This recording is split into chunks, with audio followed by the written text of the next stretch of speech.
how I love the spring. The new life that surrounds me reminds me to renew myself, to put to death the things that are sucking the life from me, like unforgiveness, resentment, painful memories, regrets, failures, and instead to embrace the things that produce new life in me, like being thankful,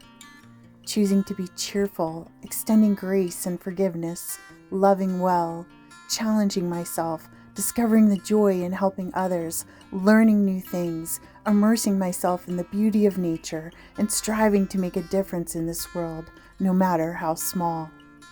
Now I challenge you to put aside the things that bring death and embrace the spirit of new life that abounds around you.